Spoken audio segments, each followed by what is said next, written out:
What's up, everyone? After a thrilling Thursday night football game between the Bucks and the Falcons, Week 15 is gonna look to have even better matchups coming up on Sunday and on Monday night. And looking ahead of these games, I'm gonna talk you through who I think is gonna win each matchup and who I think is gonna cover the spreads. And this is the first slate we've had where every single team has played since week three when the bye week started happening in week four. So just going from the top, just randomly selecting. The first game is the Jets at the Jags, and the spread is minus 13.5 Jacksonville. Matter of fact, there are four games this week that have double-digit spreads, and so I think this is probably the first week that has this many double-digit spreads, to my knowledge. But let's dive into this game. The Jets at Jacksonville. They have a undrafted free agent rookie starting for the Jets in Cook, the quarterback from Missouri. And I think we can expect something similar to Max Brosmer, not in terms of like he's going to throw four interceptions in that sense, but this is a guy who's stepping into a position he was probably not ready for per se. Like he was an undrafted free agent, started third string, was the emergency quarterback, and we don't really see oftentimes the emergency quarterback coming into play in most situations. They're going against a Jacksonville team that's motivated, has a great defense at being able to turn over the football, has a wide receiving core that's been clicking since the deadline. Trevor Lawrence has established a real connection with Jacoby Myers. Brian Thomas has looked like Brian Thomas of old recently. Travis Etienne in the backfield has been pretty effective. This Jets defense is solid, but as we know, since the deadline, they're a bit depleted. And I think with the undrafted quarterback coming into play and Cook, it's just going to be a recipe for disaster for the New York Jets. And essentially, I just think Jacksonville is going to merge defense and win the game, but also cover the spread of 13.5 against the New York Jets. And as at home, it's a big game for Jacksonville. It's just the cards are stacked against the Jets. Jacksonville minus 13.5. Arizona at Houston, another huge spread. The Houston Texans are minus 10.5. Arizona had a magical beginning with Jacoby Brissett, but things have quickly shifted on him. They in the past four games, they've lost all four games. They've been walloped in most of them. They got obliterated by the Rams last week. They got just destroyed by the Seattle Seahawks. They beat they lost to the Bucks in a close game, 2017. But the Cardinals still did not look the part. And I think we're going to see another just massacre essentially between these two teams. I think Houston's defense, as we all know, it's been firing on all cylinders, has been stopping the best of the best. And now they're going against a Cardinals team who has their head coach looking down the barrel of being fired, and Marvin Harrison's out, and Trey Benson's not playing, and it's a problem in Arizona. And ultimately, Houston, they're firing on all cylinders. C.J. Stroud and Nico Collins are really connecting and looking dynamic. I have the Houston Texans winning and covering this 10.5 point spread. The next game, the Raiders at Eagles, huge spread. Eagles minus 11.5. Raiders are a disaster. They're getting obliterated left, right, and center. They fired their offense coordinator. Geno Smith's not playing. Revenge game, Kenny Pickett, it doesn't matter. Pete Carroll seems flustered. He just seems flustered. The defense for the Raiders is horrible, to say the least. You can say all you want about the Philadelphia Eagles, but this is a team that has talent, and they're going to win, and they're going to cover. The big thing I'm just curious about when watching this game is like, will Jalen Hurts run the ball? Having draws for him, having designed options, his ability to make something out of nothing, maybe scramble in passing opportunities when it's just not there for him. I think that's a huge part of this Philadelphia Eagles offense that's helped have been so dynamic in recent years.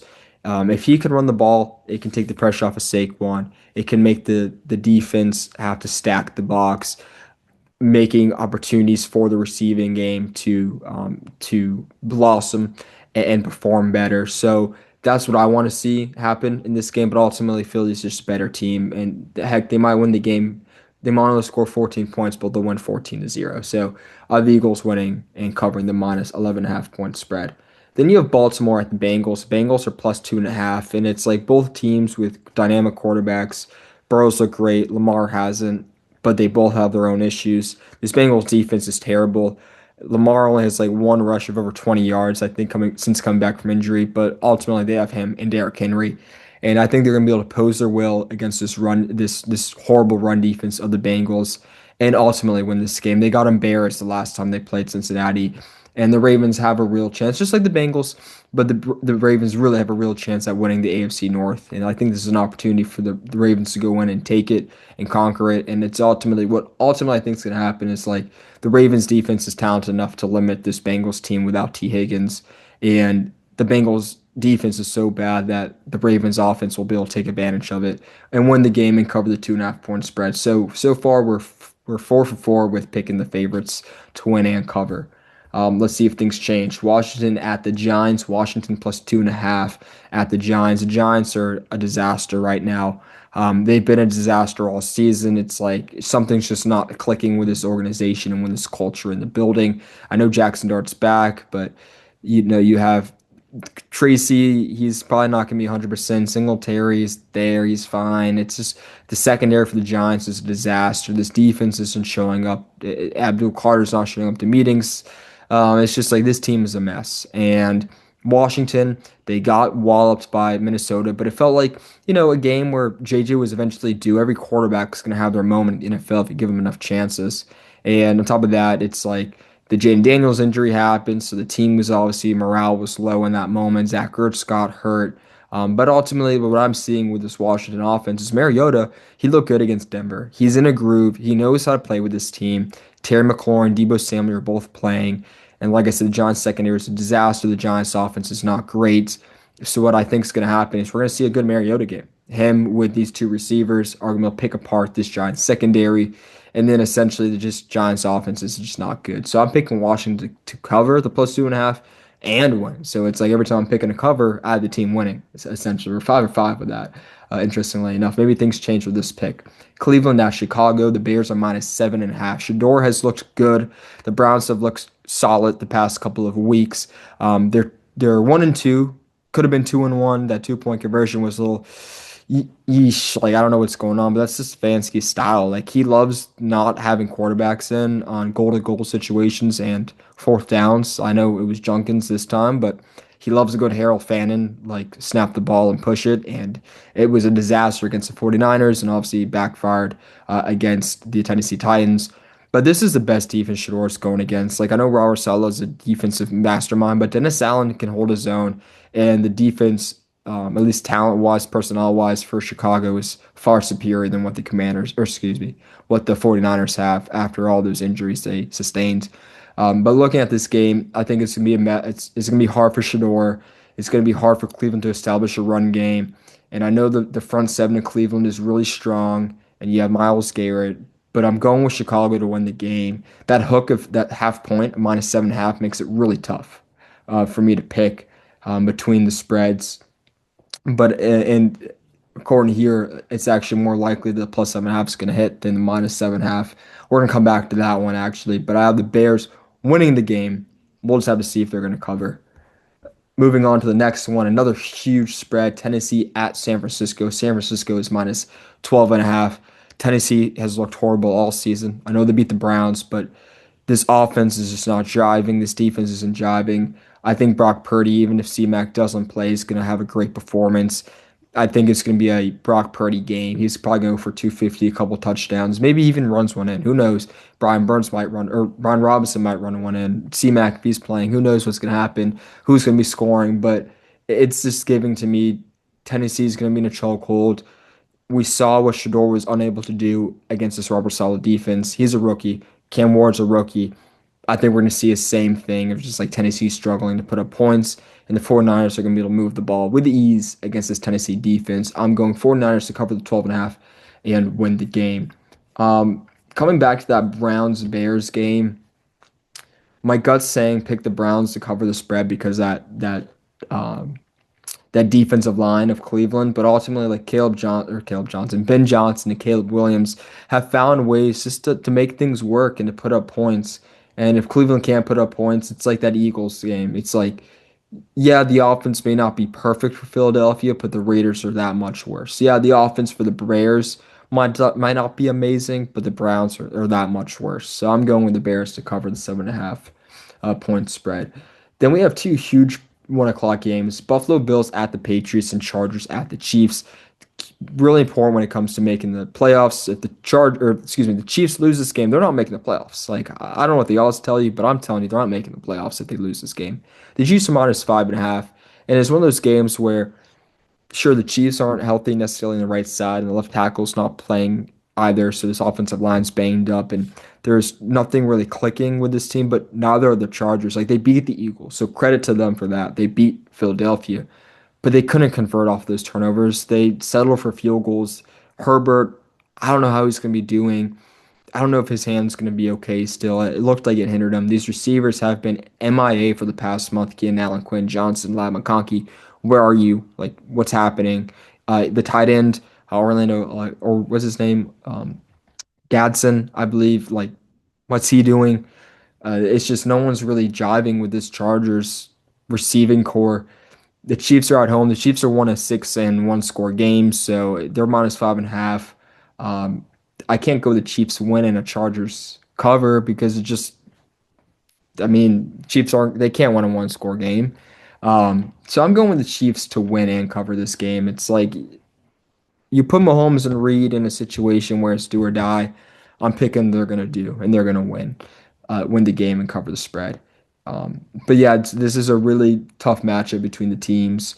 If Herbert was either healthier or the receiving core was more relevant, more prevalent on the field, I probably would go Chargers. But it's an Arrowhead. I'm going with the Chiefs. They have Patrick Mahomes, the best quarterback in the league. Buffalo at New England, another great quarterback matchup between Drake May and Josh Allen. As I said, the Bills are -1.5. This is one of those games where it reminds me of Ohio State, Michigan, and Ryan Day last year, like where if Ryan Day lost to Michigan, which he did, he had to win the national championship to keep his job. If Sean McDermott and the Bills lose to the Patriots this year, or this game, I should say, they have to make the Super Bowl in order for him to keep his job. And I'm going with the Bills to win this game and to cover the 1.5. I mean, what are the odds they're going to win by a point? Yeah, I guess pretty good. Um, but point being, it's you're going against a team that's missing their starting left tackle, their best offensive lineman, their top offensive lineman, Will Campbell. Jarrett Wilson's not playing either for the Patriots. And you have Joey Bosa back and healthy in action. Him and Russo coming off the edge could be really impactful. The Bills' run defense has been terrible too, but I think they're going to be able to do enough to limit Travion Henderson and this explosive run game that can be. And the Bills' secondary is again, not great, but it's like this team has to be playing with some sort of fire underneath them. And looking at the Bills' offense, that's going to be the catalyst, and that's what I'm going with. It's like you have Josh Allen, you have James Cook, and a subpar rush defense for New England. I think those two are going to be able to force the issue, hopefully allow for some of the receivers to become open for the Buffalo Bills. And Dalton Kincaid is such a tough cover in general, but for this Patriots team, I don't know who you put on him and who's going to be effective. I don't know who that guy can be. So ultimately, I'm going with the Bills to win and to cover this game -1.5. So now looking ahead to the 4 o'clock games, Detroit at the Rams. Rams -5.5. This is a tough matchup. Tough game to pick between. I'm going with the Rams to win, but I'm going with Detroit +5.5. This offense for Detroit is discombobulated, but they always find ways to put up points. And the Rams, they're at home, they're firing all cylinders. They're gonna be able to get stops, and Stafford's gonna play well. But I just think this line's dynamic threat with the run game, the pass game, and Amon-Ra St. Brown being someone you just can't guard. I think it's gonna allow for Detroit to put up points and to stay intact with the Rams. But ultimately, the Devontae Adams and Puka Nacua connection and with Matthew Stafford and the emergence of Blake Corum and the old line keeping Stafford upright, I don't know how Detroit gets a stop. The Rams can get that stop, in my opinion. But again, Detroit's just such a unit offensively that they're going to hang around. Um, they're going to lose, but they're going to cover the +5.5. Carolina at New Orleans. New Orleans is +2.5. I'm going the Saints to win and cover this game. New Orleans defense has been really good. They in the past 5 games, only one game have they allowed over 24 points. And Bryce Young, the Panthers, have struggled against New Orleans recently. You can look at the numbers; he just hasn't played well. And this Panthers offense has taken a step down in terms of how they look. I mean, if you look at that Rams game in which they won, it was in part because of the defense have showing up and showing out for them. Um, but this Tyler Shuck moment, like he's been great. He's been riding a high. They just had a good win over the Bucks, and I think they can carry that momentum over into this game. Now, Panthers are coming off bye weeks, so they're more well rested, but ultimately, I just think the Saints at home, what Shuck's doing, what this defense is able to do, and just how inconsistent this Panthers offense in totality has been, I'm going to go with the Saints to go out and win this game and cover the spread. Then we have Green Bay at Denver. Denver's plus 1.5. I'm going Denver to win the game and cover the spread, which is a little bit against the grain. Um, Green Bay has Christian Watson playing at an all-time level. He's bringing out the best in Jordan Love, but this defense is phenomenal for Denver, and they're going to be able to get at the quarterback. And they have great corners who can cover. They have Pat Surtain, they have Jade Barron. Riley Moss is fine, but they have dudes in the secondary, and I think they're going to really force the issue. Onto Jordan Love. And I think, again, not having Tucker Kraft, that safety valve at tight end, not that they need a Tucker Kraft, like he's obviously a superstar, but they just don't have anyone that tight end spot who I think can just be that safety valve for Green Bay to rely on in the passing attack. And Josh Jacobs, Mr. Like 2 yards to carry up the middle, isn't going to help you out either. And I think offensively, Bo Nick, Champagne, even though I don't love the way they run their offense. It's effective and they know how to win games. I know that's a stupid thing to say. Like they know how to win, but they do. They have 10 wins this year. They know how to win. And so I'm going with the Broncos at home, and this defense is ultimately what's going to carry them, especially against this Green Bay's offense, who, like I said, has looked solid the past 2 weeks with Watson back, but have been relatively inconsistent. They're going against an amazing defense at Denver. Like I think it can make up to be a sloppy game for Green Bay and like one of those low scoring affairs where Denver ultimately emerges the victor and covers that 1.5. Indianapolis at Seattle. Philip Rivers, I hope he wins, man. Oh, I hope he wins. That'd be awesome. But he's 44 years old and he doesn't know any of the players. He hasn't played with Tyler Warren. He hasn't played with Alec Pierce before. He had a rookie Michael Pittman and Philip Rivers last year. JT was always there, but JT's been stuck in a box the past couple of weeks. And who's to say that's not how defenses are going to plan against him? Again, because this is Philip Rivers we're talking about, 44 years old. Seattle's defense is easily, you can make the argument, easily the best in the NFC, and you can argue they're one or two between the Texans in terms of the NFL. But I'm just going with the Indianapolis Colts to, or excuse me, the Seattle Seahawks to go out there and win this game and to cover the minus 13.5 because they take care of business. If they're playing a team that's worse than them, they take care of business, and that's what's going to happen. This is an inferior opponent. Seattle's going to take care of business and cover the spread. And then Sunday Night Football, we have Minnesota at Dallas. Dallas is minus 6.5. JJ had a fun game. I mean, they won 31-0, but it felt like the Vikings were due.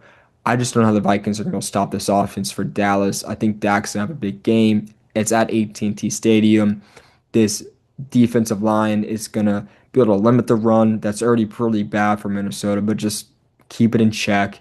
And I know Jefferson's a cheat code, but it's just like JJ, man, you're gonna have to win this game for Minnesota. Like, can you put up 30 points against a team that's motivated? Like, I know what he did against Washington, but that was a team that, one of the worst in the league, older team. They saw Jaden Daniels' injury during the game. They saw Zach Ertz injury during the game. That does something to a team in the middle of the game. Now you reset. I just think Dallas is going to be able to win and cover. It's that simple. Like I just JJ can't keep it up. I don't think he can go band for band with Dak Prescott in this performance. And then to cap off this Week 15 slate, this super exciting Week 15 slate, we have Miami at Pittsburgh. Pittsburgh is favored by 3 points. I like Miami a lot as a team right now. Like they're just sneaky on the radar, just playing good football, just steady Eddie. Jalen Ramsey, Minka Fitzpatrick, revenge game, maybe. But when I look at this game, it's just I don't trust this Dolphins defense. I really don't. I don't think they're going to be able to do anything. I know this Pittsburgh Steelers offense is like very slow moving and nothing special, but I just think what Pittsburgh has shown us each week this year is if you allow them to play they're always going to play their style, and it's always going to work to some degree, and it's going to mount points on top of points, and that's what I think is going to happen in this game. This offensive line for Miami, like I know TJ Watt's not playing, which is really important for the Dolphins, but Herbiggs, Highsmith, Hayward, um, Harmon, it's like they're just rotating players. Ultimately, I think Pittsburgh's going to win this game because it's a cold weather environment in Pittsburgh. What we've always seen out too in this Miami team is that they struggle when they get to cold weather scenarios. And Aaron Rodgers, I think, is going to have a good performance. Um, he's going to utilize the tight ends, and I just don't trust the Miami Dolphins defense one bit. I really don't. I don't see how they can do this. The other thing is like Miami, they're winning games that they're supposed to win. I know that win over Buffalo was shocking. It was shocking the way they just handled Josh Allen, but they beat Washington. They beat the Saints and they beat the Jets. Like teams are more talented than. So it's just like they're winning games they're supposed to win. It's like, okay, it's going to stop now. You're not supposed to win this game. So I'm going with Steelers -3. So to recap, I am going with Jags -13.5 to win, Houston -10.5 to win, Buffalo -1.5 and to win, Chiefs -5.5 and to win. A lot of favorites. Eagles -11.5 and to win, Baltimore -2.5 and to win, Washington +2.5 and to win, Chicago -7.5 and to win, San Fran -12.5 to win. Detroit +5.5, but Rams win. New Orleans +2.5 and to win. Denver +1.5 and to win. Seattle -13.5 and to win. Dallas -6.5 and to win. And Pittsburgh -3 and to win. Let me know what you guys think. Who's going to win? Who's going to cover? Thank you guys so much for watching. Please like, comment, and subscribe.